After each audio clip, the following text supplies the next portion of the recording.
नई हुकूमत भारत में आने वाली है और ये याद रखिए कि मोदी साहब की तरफ से एक नया सरप्राइज़ आ सकता है। पिछली दफ़ा तो पाकिस्तान ने जो है वो ऑपरेशन स्विफ्ट रिटॉर्ट जो सरप्राइज़ इंडिया ने पाकिस्तान को दिया। स्पेस सेक्टर के लिए काफ़ी अहम, क्योंकि 1800 करोड़ रुपए की कई सारी परियोजनाओं को आज राष्ट्र को समर्पित करेंगे। साथ ही आज जो सबसे बड़ा मिशन देश का स्पेस सेक्टर में गगनयान मिशन, उसकी समीक्षा का भी आज दिन है। इस बात से कभी भी इनकार नहीं करना चाहिए कि इंडिया की हमेशा से पॉलिसी हमसे अच्छी रही है और उन्होंने पूरी दुनिया में कम्युनिकेशन को जो है वो बहुत डेवलप किया है। अगर आप इकोनॉमिकली देख लें वो बड़ा है, आप डैम्स के लिहाज से देख लें, आप पावर के लिहाज से देखें, और अगर आप उनके जो है ओवरसीज़ जो उनकी एम्प्लॉयमेंट है, पूरी दुनिया को वो सप्लाई करता है अपने एम्प्लॉयमेंट, तो वो तो हर लिहाज से बड़ा है। तो लेकिन इस दफ़ा क्या सरप्राइज़ हो सकता है, क्योंकि डोमेस्टिकली तो पाकिस्तान नैरेटिव को कैटर कर सकता है, इंटरनेशनली इंडिया का जो नैरेटिव था दुनिया ने उसको माना था। उन्होंने अपने मुल्क को बहुत ज़्यादा वो ऊपर लेकर गए हैं और इस वक्त इंडिया हमसे, अगर हम रियलिटी पर बात करें तो हमसे बहुत कई सौ साल आगे मौजूद है, सेल की जा रही है, मंदिर का सामान बेच रहे हैं। ठीक हो गया।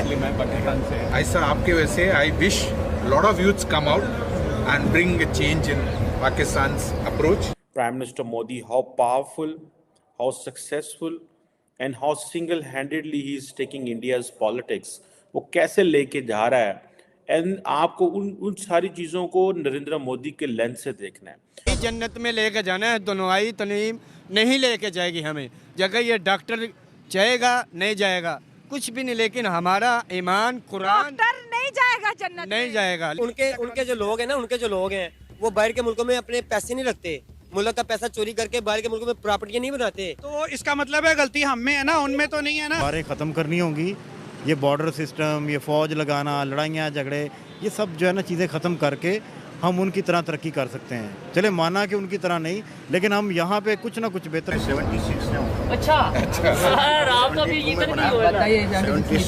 क्या था? मैं जब आया तो मीना बाजार बन रहा था।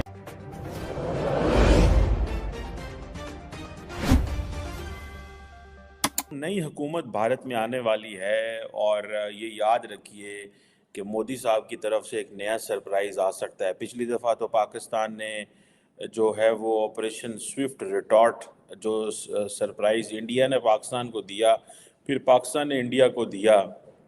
लेकिन इस दफ़ा क्या सरप्राइज़ हो सकता है, क्योंकि डोमेस्टिकली तो पाकिस्तान नैरेटिव को कैटर कर सकता है, इंटरनेशनली इंडिया का जो नैरेटिव था दुनिया ने उसको माना था। ये चीज़ें बड़ी इंपॉर्टेंट हैं। अब देखें इंडिया के अंदर, just you have to understand prime minister Modi how powerful, how successful and how single handedly he is taking India's politics, वो कैसे लेके जा रहा है, एंड आपको उन सारी चीज़ों को नरेंद्र मोदी के लेंस से देखना है। अभी इंडिया के अंदर जो है वो 18th जनरल इलेक्शंस जो हैं वो होने जा रहे हैं और तमाम सर्वेज एक ही बात कह रहे हैं कि नरेंद्र मोदी जो है वो ये इलेक्शन जीत जाएंगे। और ये आप देखें कि उनका बड़ा एक एग्रेसिव कंट्रोल है इंडिया की हुकूमत के ऊपर, इंडिया के निज़ाम के ऊपर, और इसके साथ साथ इंडिया जो है वो ग्रेट पावर के लिए भी जिसे वो कहते हैं ना एक एम्बिशियस है। अब फॉर एग्ज़ाम्पल आप देखें इंडिया की जो पॉलिटिक्स है उसमें उन्होंने मोदी फैमिली गांधी फैमिली को तो ऑलमोस्ट ख़त्म कर दिया। ठीक है जी, आप देखें जैसे हमने कहा 15 साल पिछले एज ए सीएम और 10 साल ये, अगर 15 साल ये होते हैं तो 2029 तक नरेंद्र मोदी के, तो वो जो जवाहरलाल नेहरू उस वक्त जो प्राइम मिनिस्टर इंडिया के हुआ करते थे फ्रॉम 47 टिल 64, और फिर नेहरू साहब की जो डॉटर थी Indira Gandhi from 66 to 1977 and again फिर from 1980 to 84 उन्होंने जो हुकूमत बनाई, लगता ये है कि वो जारी बात है वो बड़े पॉपुलर थे, वो सारा कुछ था, लेकिन लगता ये है कि नेहरू जो गांधी साहब और जो नेहरू का जो टर्न्योर था वो सारे का सारा इतना लंबा रहा और इंडियंस उससे इतने खुश नहीं रहे, जिसकी वजह से उन्होंने एक नया फ़ैसला किया और वो फ़ैसला नरेंद्र मोदी के हक़ में था। लेकिन याद रखें दोनों पॉलिटिकल पार्टीज के दरमियान, कांग्रेस हो या बीजेपी के दरमियान, मेजर आइडियोलॉजिकल डिफरेंस है उनके एटीट्यूड्स की तरफ, उनका जो रवैया है टूवर्ड्स मजहब, उनका जो रवैया है कि भारत को किस तरह अगर देखा जाए, मेरे को दुख तो होता है, वो बात मैं करना नहीं चाहता कि मैं जब खासकर अपने थोड़ा सा कंपैरिजन करता हूं तो थोड़ी सी हमें जो मेरी ख्वाहिश भी है, और कहते हैं हर ख्वाहिश पे दम निकले, कि हमें चाहिए कि अच्छी चीजें अडॉप्ट करें चाहे किसी भी कल्चर से हो। तो उसमें मेरे नजर से जो आज सुबह गुजरी बात वो ये थी कि सिर्फ एक ऑर्गेनाइजेशन टाटा है यहाँ पे जिनकी नेटवर्थ $365 बिलियन है, और मेरे वतन अजीज का जो जीडीपी है वो $341 बिलियन।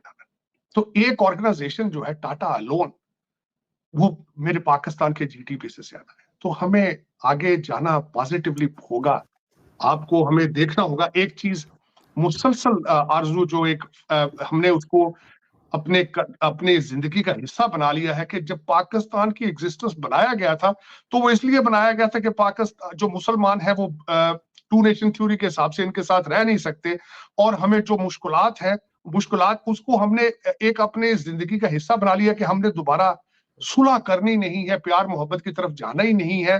लेकिन वो पुरानी बातें हैं, 76 साल है, चले ठीक है, वो आगे मूव फॉरवर्ड।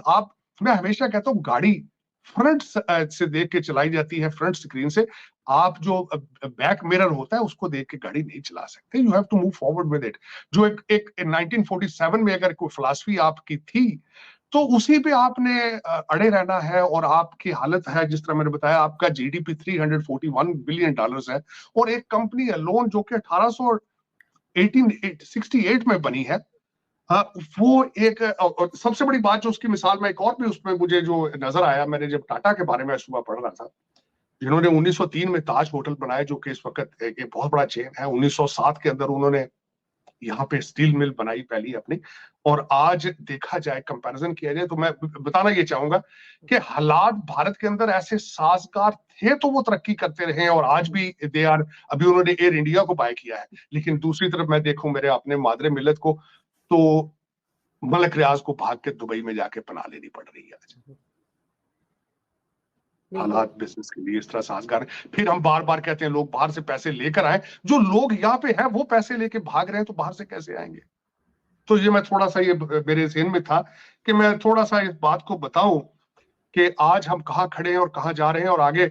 बल्कि खासकर मुझे थोड़ा सा अफसोस हुआ, आज जो सुबह पाकिस्तान के हवाले से मैंने चीजें देखी, एक डिस्कस की जा रही है, मरियम नवाज साहिबा पंजाब की चीफ मिनिस्टर बन रही है, तो पीटीआई ने एक डायलॉग शुरू कर दिया है कि आज डायलॉग शुरू किया, बहुत ज्यादती की, कि क्या पाकिस्तान में एक खातून को चीफ मिनिस्टर बनना चाहिए या नहीं बनना चाहिए।